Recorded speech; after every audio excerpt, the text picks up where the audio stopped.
అసలు ఇది చూస్తుంటే హైదరాబాద్ నగరంలో ఉన్నామా లేకపోతే ఒక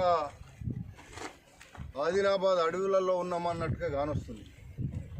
నేను గడిచిన 15 రోజుల నుంచి నాకు మా వాళ్ళు చెప్తుంటే ఏదో చిన్నగా మైనింగ్ చేసుకుంటున్నారేమో, ఏదన్నా చేసుకుంటున్నారేమో, క్రషర్స్ నడుపుకుంటున్నారేమో అనుకున్నా.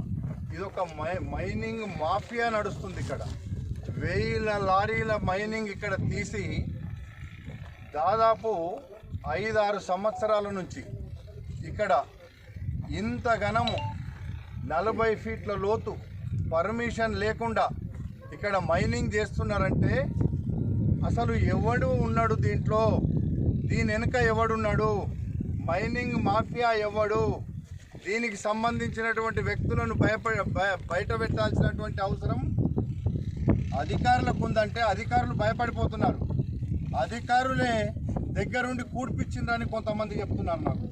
ఈ గుంతలు తవ్వితే అంటే నేను ఇప్పుడే ఆర్డీఓతో మాట్లాడినా, సార్ మేము యాక్షన్ తీసుకుంటాము, మా దృష్టికి వచ్చింది అని అంటున్నాడు. అసలు దృష్టికి ఇప్పుడు కాదు రావాల్సింది. వాళ్ళ బాధ్యత ఏంది? సర్కార్ కారు ఉంటుంది, సర్కార్ ఆఫీస్ ఉంటుంది, సర్కార్ కూర్చుంటుంది, సర్కార్ టెలిఫోన్ ఉంటుంది, సర్కార్ జీతం ఉంటుంది. మా వాళ్ళకు రెక్కాడితే డొక్కాడనటువంటి ఏదో వాళ్ళు ఇక్కడ ఉంటారు. మరి ఏం చేస్తున్నారు వీళ్ళు?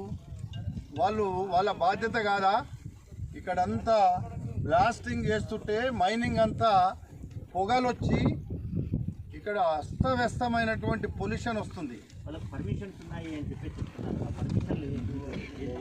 పర్మిషన్లుంటే ప్రజలకు చూపించాల్సినటువంటి అవసరం ఉంది.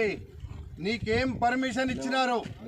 దేనికి లేఅవుట్కి పర్మిషన్ ఇచ్చినారా? ప్లాట్లకు పర్మిషన్ ఇచ్చినారా? మైనింగ్ పర్మిషన్ ఇచ్చినారా? పొల్యూషన్ పర్మిషన్ ఇచ్చినారా? లేకపోతే నీ దగ్గర ఏం పర్మిషన్ ఇచ్చింది?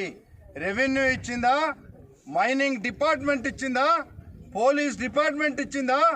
పోలీస్ ఇక్కడ ఉండేటువంటి పొల్యూషన్ కంట్రోల్ బోర్డు ఇచ్చిందా? వీళ్ళంతా ఏం చేయనికే ఉన్నారు? ఎవరి జీతాలు ఇస్తున్నారు వీళ్ళకు?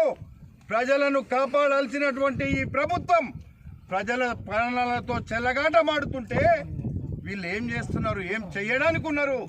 చెప్పాల్సినటువంటి బాధ్యత ఈరోజు ఉంది. మొట్టమొదటిసారిగా